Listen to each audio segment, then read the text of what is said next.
This is Get Inspired with Dr. Barb. Hello, our wonderful listeners or viewers.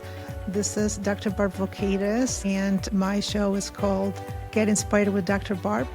On my show, I have incredible guests who have something important to tell us about education, interacting with children, making education better. That's what this show is about. And I cannot wait to have our wonderful guest, Donna Lee Zmenak, who is connecting with us from Canada. Welcome, Donna, on my show, Get Inspired with Dr. Barb. Thank you. It's an absolute pleasure, and I'm really excited to be able to share some new ideas. Pleasure is mine, and I know you have some incredible ideas, and nobody said anything what you're going to say on this show. That's for sure. That's for sure. And I need to tell our audience about you a little bit. You are a thought leader. You are a biofield energetic communication expert. I really have to read these things because some of these things just nobody really even heard about, which I'm sure you understand. Some because do, some pioneer maybe. Yeah. These are interesting terms. Speech language pathologist, anybody who works with children and even parents would understand that term because speech language pathologists are in schools and they do fabulous jobs. I think they deserve more attention than they get, really, because they can do a lot good things with children.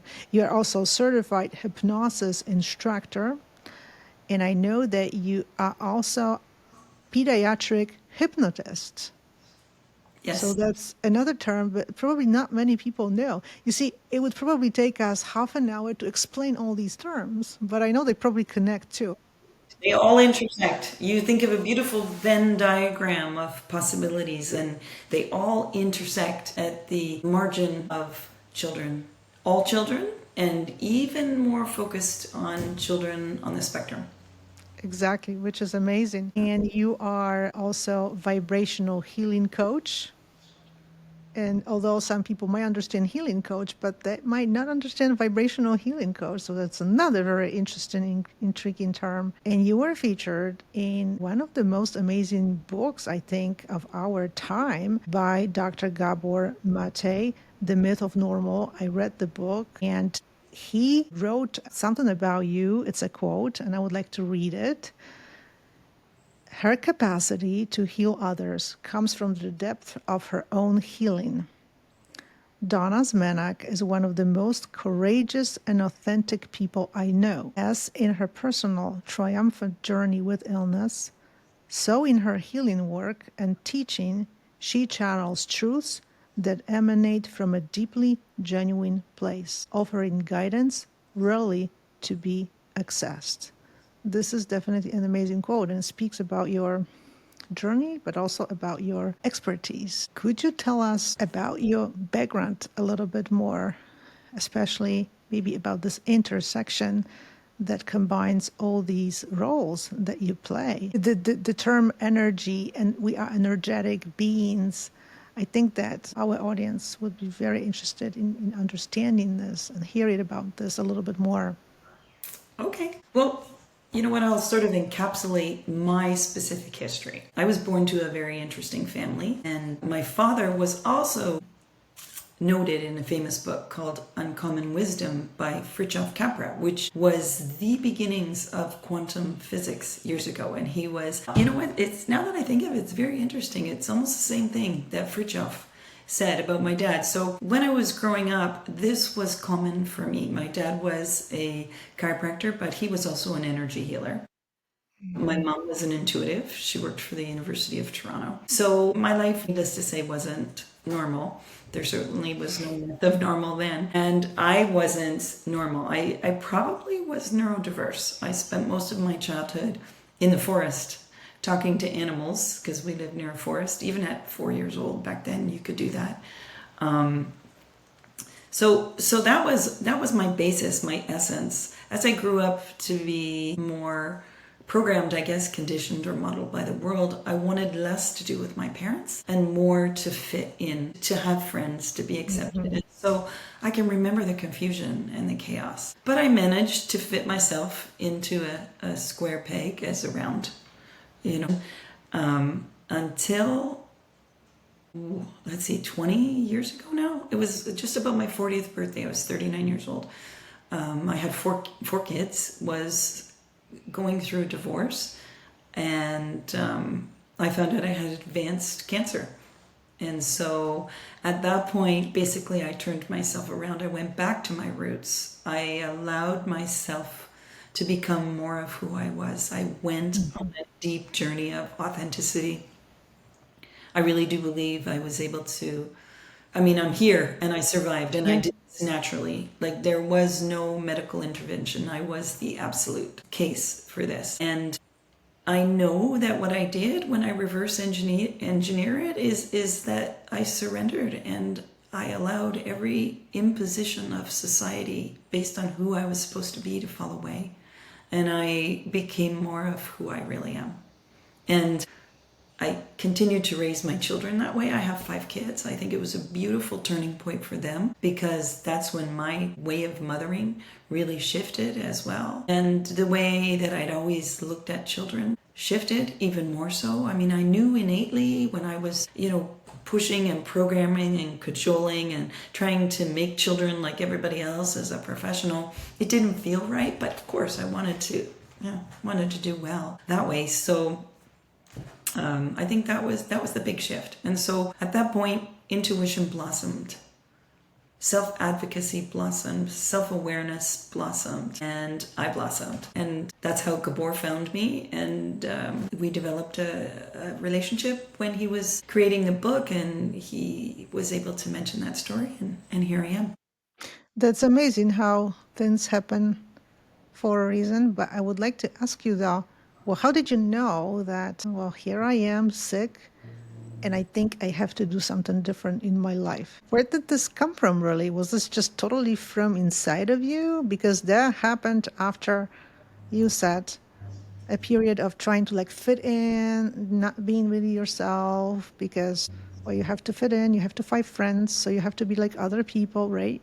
But then all of a sudden, illness and the idea, well, I gotta do something different. Well, how did you figure that out, that you have to do something different? Because I think this is, well, many people struggle with that. Yeah, it's interesting. It started from ego, to be honest, because, and I know this is education, but believe it or not, whoever's listening to this is really important, because this is about listening to that nudge, that inner guidance in any part of your life. In this particular conversation, it's about health. There was something inside of me that knew that I did not want to live inside of the body that type of surgery would have left me with. Mm-hmm. For me, it was a hard no. I had 4 small kids. I wanted to raise them, and what they had proposed to do to my body, it wasn't living for me. And so that's when I just went on a path looking for an alternative way. So it was just a totally, it was the inner voice Yes. that took everything into consideration, your life, your family, your children. Yeah. Well, you know what? I remembered who I was in that moment. I remembered who I was, where it came from, what was available to me. Mm-hmm. Because I knew, right? I was raised that way. It was me that had rejected it, and then I remembered. It's a longer process than that, but that's the essence of it. Yeah, amazing. Now, I know that you are understanding of neurodiversity, neurodivergent children is amazing. I think that in the society, we struggle with serving these children well, because people who are in the system, they just constantly apply the same kind of thinking. So there is no progress, there is no different thinking. And we do have to do something about it. We have to change the way we think about these children. And maybe even based on your work too, and my interacting with you, we also have to change the way we think about themselves. How do we change thinking about the children if we don't think about ourselves in a little bit different way. I think these two things have to somehow go hand in hand. I know that my interaction with my child shifted when I shifted the way I think about their ideas. Like, for instance, when my kid had an idea of like gender fluidity and, wearing a wig to be a little bit different, to look different on certain days. And at first you can think, this is a ridiculous idea. I'm just not gonna, I'm gonna buy a wig to my teen, and then what is this about? So it's easy to dismiss these ideas as ridiculous, weird, strange. But from the perspective of curiosity, and this is just something that I just applied myself to my parenting, that when I became curious about this, like, why do you want to do this? What you're trying to achieve? That we together eventually went on a journey, and we did ended up purchasing a nice wig, and my child is wearing it on some days, and it's given them more confidence, self-expression. But that openness and that curiosity was just like so important. And I don't think this is the whole picture of this, but it's certainly a part of this curiosity about another human being who is not like you. And I think that many parents perhaps have this idea that my child will be like kind of a little bit like me. They will also go to college, or they will do this, they will do that. And certain ways of their being, such as idea about gender fluidity, perhaps wearing certain clothing, having their interests, sometimes they might not match our own ideas about our own kids. And it's very easy to kind of be caught up in this kind of thinking. What do you think parents, teachers, society should consider about themselves in order to shift our thinking about neurodivergent children? We have to start from ourselves. I am convinced about that. What would you say would be really important to change, or at least try? Well, I mean, if we take just a minute and we go back to the fundamentals of development and the influence that the world has on children before the age of 7, right? Before that bigger frontal lobe surge, even in younger ages when their brain is in a theta state of development where everything around them becomes programming because they don't have the neurology at this point to question what's going on. So they integrate it. And then we become programmed and conditioned. We have no idea how we are conditioned away from our inner light as young children. And so when you say yes, a parent has to accept that first, and your child is your greatest teacher, that is such a potent and powerful statement, because your child has motivated you to expand your own consciousness. And for you to have to do that, you had to let go of judgment. You had to re-examine your mental constructs. You had to re-examine your love for your child and how you're prepared to grow and expand to remain aligned with them, coherent, to express your love. And so that really was a change that was inside of you before you gave permission for your child to do the same.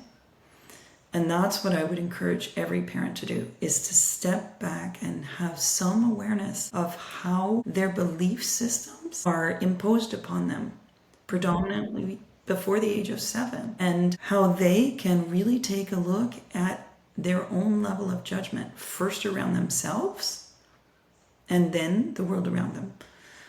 Because Barb, if you have no reason to judge yourself, if you are no longer judging yourself, if you can expand your consciousness enough that you really learn to love and accept who you are and begin to express who you are from an authentic position, then you expand in terms of you look at the world around you and you're no longer going, well, that's not good. Oh, that's not good. Oh, this makes me uncomfortable. Because difference innately makes us uncomfortable. That's got to shift. right? When we really learn to understand who we are, the expansiveness of who we are, our original signature, our original core vibration, and to show up in the world as that, then we allow others to do the same. It's so difficult to do. It's so difficult to do because it's so easy to think that your thoughts are just your thoughts. And it's so difficult to understand that they come in from somewhere. And you have to separate the ones that were sort of planted by other people, society, right? Whatever, family, previous generations, and what is really yours. It's not easy to separate that. And that is a big problem. That is Well, what you're saying. Yeah. it's a little paradoxical because, in fact, it is simple, maybe not easy, but it requires the type of introspection where it's an inward journey. And that consciousness, that takes attention, that takes time, that takes a growing and burgeoning of awareness of how you're feeling, who you are. And to do that, I teach people how to use their body as a navigational system. Right? So first you learn what good feels like. If it only takes a second, to snap out of what I'll call here a lower vibration or a dense vibration or a negative thought pattern. Once you notice that it's there, either consciously or through your body, through your somatic system, that's your choice point. That's your portal to being able to feel it, allow it, recognize it, and then make a decision to feel something better. It can be taught. And then it becomes your own conditioning. It actually rewires your brain so that you let all of the old negative beliefs and patterns fall away, right? It's Hebb's law, right? Neurons that, wire together, fire together, wire together. So you begin to take your focus and your attention deliberately towards all of the features of life that are your preference as opposed to those that have been conditioned. So for the parent, I see it as extremely important, critical for parents to do this work.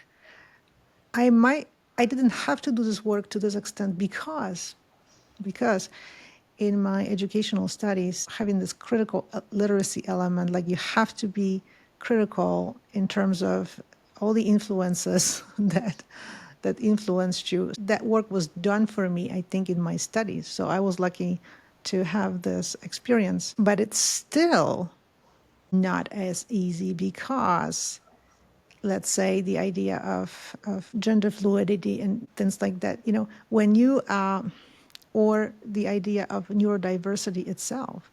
Like in my family, there was nobody with autism. So you don't know that. You don't know anything about it, right? And then your child is born and then you get the diagnosis, right? It's very difficult. And I think a big part of that difficulty for parents to accept the diagnosis, really like just, yeah, that's what we have, right? And now we just have to work around it, is not knowing, not having any experience with these kind of conditions. And what would you tell the parents who struggle with, all of a sudden, my child is autistic. I really don't know what to do. And what would you say? Generally, my primary approach is to work with the parents because it's not an immediate thing. It feels very reactive in that moment that you've got to do something now, that the whole world is different than you expected. Maybe it's over. Maybe it's a catastrophe. Maybe it's something you can roll with or anywhere in between. But if you can work with an individual and give them the perspective they need on who they are, who their children are, and guide them all back towards their own inner light, their own inner frequency, then they'll be able to connect and communicate with their child on a new and different level that they would never have imagined they could before. No, it may never look like Susie and John Smith. Right. It's different. It's different. And coming to understand a level of difference, letting go of resistance, that's when you have your portal to evolution. And I'm not, exchange, connection, growth, expansion with yourself and your child. This is amazing. You used the word evolution. I'm thinking for myself, I mean, we can, as parents of autistic children and not necessarily autistic children, we can be a part, we can contribute with our advocacy, right? Things we do for our children. We can contribute to the evolution of the change for these children, not just for our child, but down the road for other kids too. Whatever we do for our child, Yeah, we can influence the system. Actually, we can. absolutely. It's an intimate dance. It really is. It's a dance that nobody ever taught you. So And I give you an example. yeah, I can give you a powerful example. and before you do, I am going to imagine that what you did was you understood your own home frequency. You let go of resistance and allowed your own inner guidance to shine through so that you could connect with your own child's home frequency and learn to communicate in a way that is far superior and far outweighs and far more fundamental than, please. You're right. I did have some resistance because saying, no, that's how I am. And I was just curious and I just let it go. And I just let my child to explore. It wouldn't be the whole true story. I did have my resistances, like you said. But also, as you said, I did have also some inner guidance that was telling me my resistance is not as important as my priority here, like really understanding my child. Well, my child is going to two schools. One is regular high school and another one is vocational school.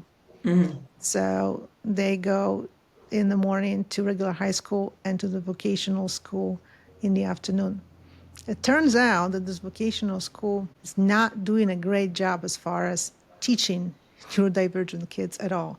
Oh, Teachers who teach those subjects kind of think of themselves, I'm just like this instructor of the subject, but they don't think about themselves, but I still have to teach neurodivergent children how to be able to perform these different skills. So I had to intervene, and my intervention started at the lower levels, at the regular levels of teachers, and not only teachers, but I had to go all the way up to the principals of the institution. And I actually helped with bringing some substantial change in terms of even like professional development for these teachers there. So here is the example of you have to be brave. I think you have to be advocate for your own child. You have to be brave and you have to believe in yourself that as a parent of this child, you have so much knowledge and experience, you know about your child. better, So, right. better. So you are not just a parent, you are also an expert actually, because you know how your kid learns. But I Yes. think that many parents do not perhaps underestimate themselves as experts. They think they're just parents, but you do have expertise.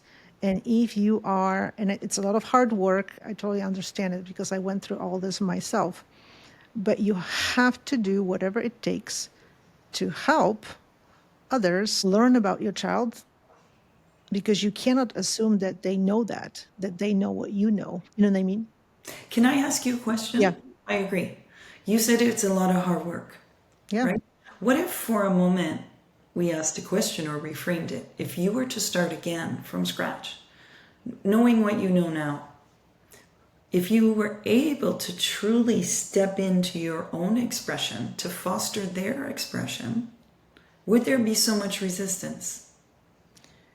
I don't think as Hence far the as difficulty. as working with the school, with educational system, there is no resistance. I know that resistance is more on the educational part, not so much on me. I am the parent who needs to help others, help the school system, help the teachers understand what it is that that works with my child. It is very difficult because I am not there as a teacher, so I cannot like preach, right? And tell them, you have to do Right. this, you have to do that, you have to teach in that way. That's their job. But my job is to tell them, hey, for instance, if my kid doesn't understand it and doesn't do it, it's not because they don't want to do it. It's because something doesn't work and they require different approach, maybe your conversation with my child. So that is kind of my role, explaining to them that if my kid doesn't want to do it, there is a reason for not doing it. Because in school, in many schools, for many teachers, there is this idea, I'm offering support, blah, blah, blah. This is in place, that is in place, and they still don't want to do it, but they are supposed to be doing it. Well, it's But on paper, so they're supposed to be doing they're it. supposed to be doing. But what if it doesn't work?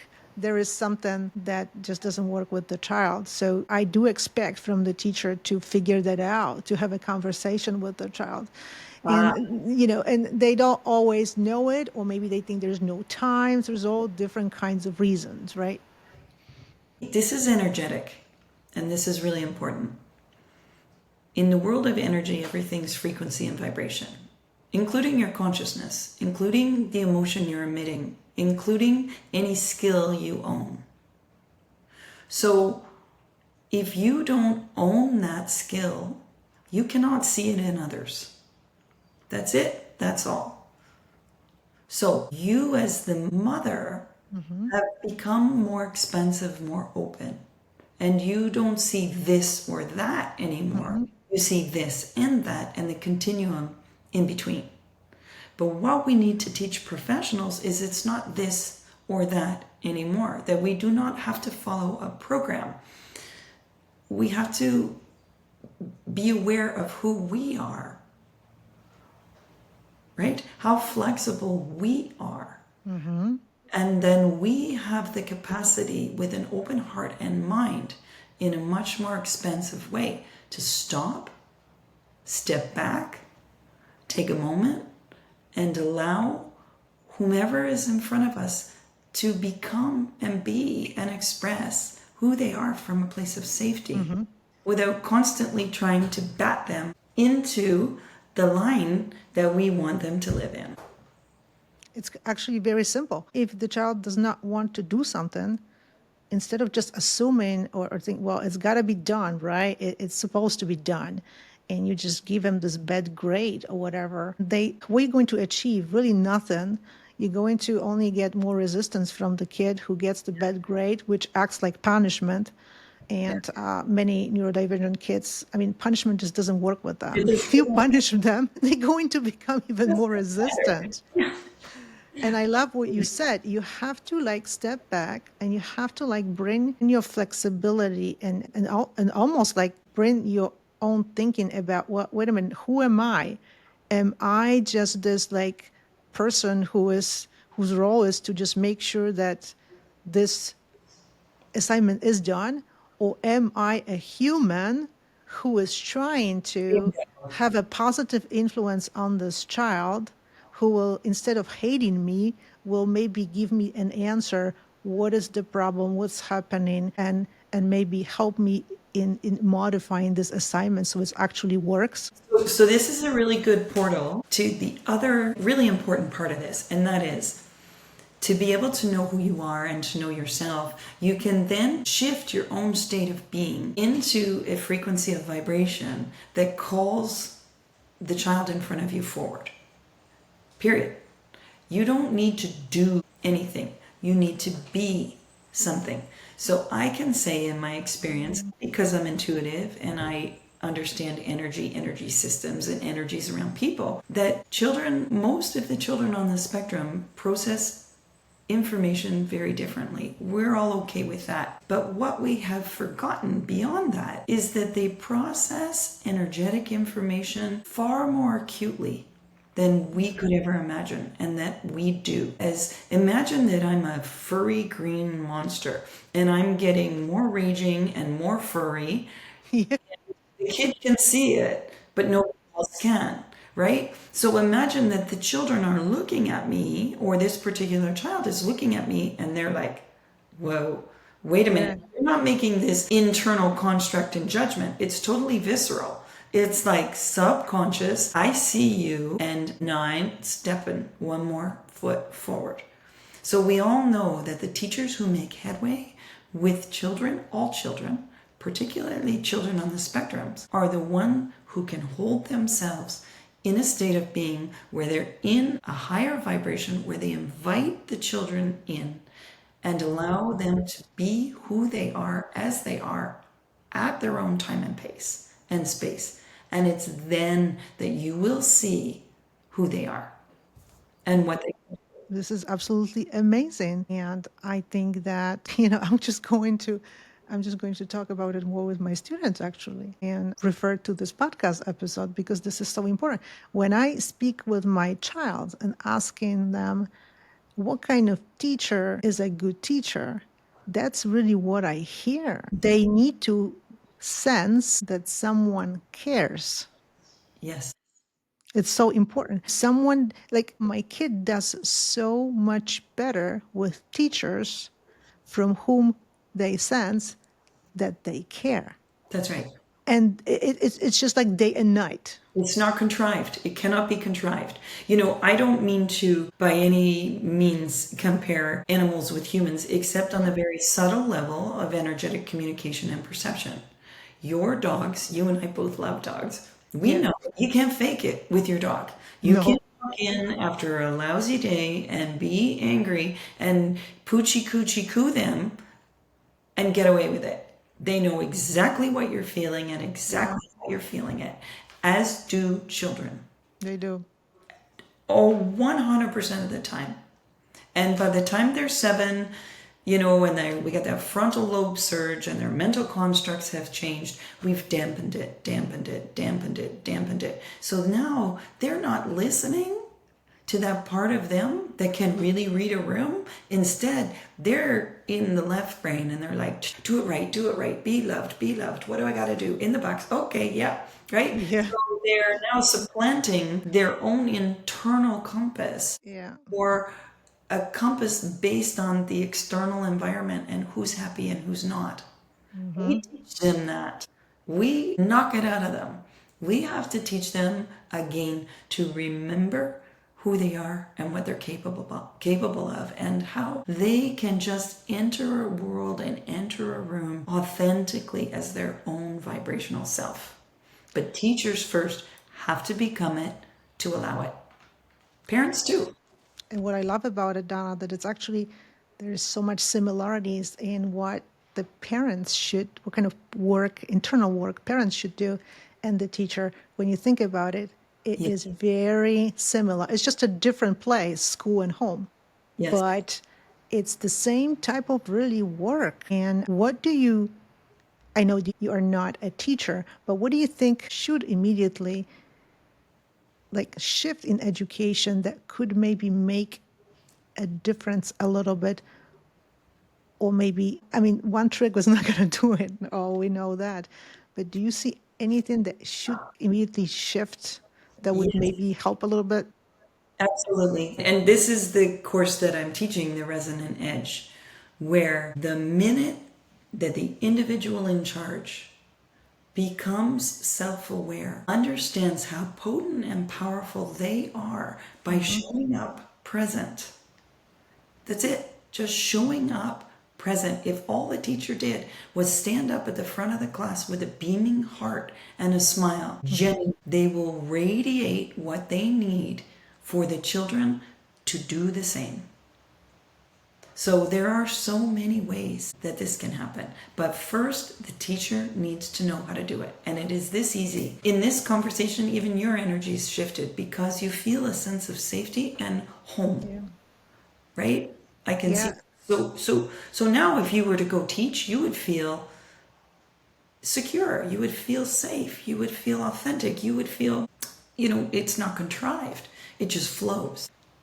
I think that what is in the way for teachers is a lot of different things, tasks, work that is not really related to teaching that they have to be involved in because it comes from administrators. And I understand that there's different things that they can do. It's not always only about teaching when you work as a teacher in the school district, but I think there is too much of it. There is too little focus on the type of work that needs to be done. What we're talking about, I guarantee nobody talks about it in school. What we are just talking about, nobody talks about it. That's what they should be talking about. Like, how do you make it better for children? Because these days, teachers get more and more children with more anxiety. Yes. The issues are, they are expanding. They are not going away. They are rising, right? So what happens? Children vibrating more, Yep. teachers vibrating more. Now it's like this. Yeah, Now you're you right. walk into the classroom, and this is what you're getting, right? So, you know, it's yes, I acknowledge the teachers have way more on their plate that becomes, easily handled. I get that. But there is one thing, no matter what happens in the external world, it doesn't matter.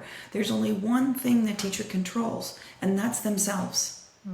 So let's bring them home to themselves, to who they are, and to make sure they understand the impact of their presence in the classroom, irregardless of what is going on. It doesn't matter. We have to make it in that moment not matter. Because how is feeling bad, grumpy, angry, overwhelmed going to help the child in that moment? It never will. They're not going to really learn anything. No, because the nervous system Yeah. is primed when it feels safe. And so if the teacher doesn't feel safe because she's anxious, the children will not feel safe and they will be anxious. And then what happens to the frontal lobe, right? We already know this. Yep. I mean, this is such an amazing conversation. And you know what really goes well with this? The presence of therapy animals. Because in the presence of therapy animal, for instance, my dog, kids feel safe. Yes. It almost shifts like from being in the classroom to being someplace else that is not maybe even the classroom. The Yep. animal can change this, can transform the environment to this extent, which is really amazing. I mean, of course, everybody plays a role with this. How the teacher approach, the teachers. That's why I work with amazing teacher who makes our presence a part of the classroom experience. It would be so important for every parent to understand that on two levels. Number one, if they have an opportunity to have a pet, it does not have to be a dog, right? Not everybody likes dogs, I guess. We have to understand that. They can have an opportunity to have a pet, what it can do to the child, for the child, and also if they would know a little bit more and understand that the presence of therapy animals can be incredibly beneficial for their children, they should advocate for that too. They have some power. They could talk to the teachers, talk to the principals. Principals are already gatekeeper for allowing therapy animals step in or not. But they could do it. They just need to know about it.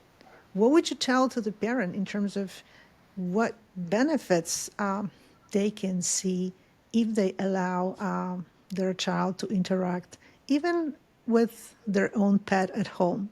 Let's say Right. somebody doesn't have a pet. They don't have a cat. They don't have a dog. They don't have a fancy mouse or any other cute pet. What could they gain by responsibly adding a pet to their household? Well, pets are our greatest teacher, number one. They have in them, I know we've spoken about this, unconditional love. They have mastered unconditional love in a way that we have not. So, in that way, from a consciousness perspective, they are more elevated than we are. That's my belief system. But what a pet can do, and this has actually been documented through heart math. If you know anything about heart math, and parents who are listening, you can look it up. There's a beautiful YouTube heart math video about how dogs inspire coherence in children, right? Which means it settles their nervous system. It allows them to become balanced and safe. It becomes a shared love, almost a shared heartbeat, where the child can become the expression of who they really are with the dog in a very safe way. It's beyond even that. It's an energetic connection where safety is just a felt sense. That's amazing. And again, I have never heard anybody explain it in that way, even among therapy dog teams. I know quite a few of them. But that's again because your experience is just so different. Parents should, if they can, if possible, allow this to happen for their child. But if they cannot have pet at home, at least advocate in school to allow pets to come in as therapy animals and help children. They can authentically help in creating a better environment and the safety that you mentioned. Sometimes we just don't realize that there is a connection between learning, safety. But when you think about it, classrooms are the same as they have ever been. You have desks, you have chairs, you used to have blackboard, and now you have smartboard or something else is going to come next. And that's really, and maybe the teacher can decorate classroom in a little bit different way. There is a lot they can do. But if you allow an animal to come in, it's just totally different. No matter how much you decorate this classroom, what you do about it, it's still not the same. Yeah, absolutely. And I don't know where they are in the US, but I know Canada is a leader in I think I spoke to you in Barrie, Ontario with the public school board. They have a pilot project that's been very successful. And they've partnered with other universities, even in the US, and they do have dogs in the classroom. And it has been very successful. Exactly. And I know that in the United States, well, there are schools that have a lot of therapy dogs coming in, not just one, but there are many schools they never saw a therapy animal. They never heard about one. And they might even be saying, administrators, we don't want it here, right? We don't want trouble, whatever it is. But it would be just so important to be open and curious, right? And examine our beliefs, since we were talking earlier about that, and try it because it would shift the level of anxiety, all these conditions that truly they don't allow kids to learn. When I spoke to the teacher, she says to me, once the child's anxiety like flares up, they just are incapable of learning. They kind of like freeze or they Yeah. act out. They have different strategies of surviving in the school, obviously, right? And we Survival. punish them for those strategies where in fact we shouldn't be looking into different ways. Yes, you know what? It's the ABCs. There's always an antecedent, and we have walked away from what the antecedent truly is. Yeah. We want it to be we want it to be so in the box that we navigate our children away from their own internal guidance system, and then they are left with nothing. And that's where you have these heightened anxieties. But I believe, maybe in my Pollyannic world, but also in my experience, that sometimes all you need to do is sit across from a child and hold space for them in love. Exactly. Yeah, they need those moments and it needs to come from the teacher. But Yep. definitely, if they could interact with therapy animal, but often the teachers who are truly, they really care about creating those safer spaces, they'll be open to experimenting with therapy animals. Yeah. Donna, I wish I could talk to you much longer about Yeah. this, We could go but on forever. Yeah. exactly, because this is an incredibly important topic. We're talking about some basics things that are sometimes not in place. I mean, innovation in education often has nothing to do with technology. It has a lot to do about things that we, for some reason, kind of stepped away from. And Yeah. it's not really serving us very well. It's not serving anybody very well. But I would like to make sure that we have enough time for you to tell our audience a little bit more about what services you provide so they are aware of it and also where they can find you, where they can follow you. Perfect. And just a quick on that Yeah. note, you are so bang on that we have forgotten what the foundation of education is, and that is safety. And so, building any educational system without that, the essence of that is like building a skyscraper on quicksand, Exactly. right? And so that's how I feel. I feel And the same way. yeah, and I have enough experience. I have 38 years in the schools and in the classrooms, and life has taken me into a path where I can bring in intuition, where I can bring in 35 years of experience as a cognitive speech language pathologist in cognitive communication and education, my illness, my hypnotherapy, and to truly understand that there is always an antecedent, that it's no longer this or that, it's this and that, and that it's incumbent upon us to figure out who we are, show up that way, and allow others to do the same.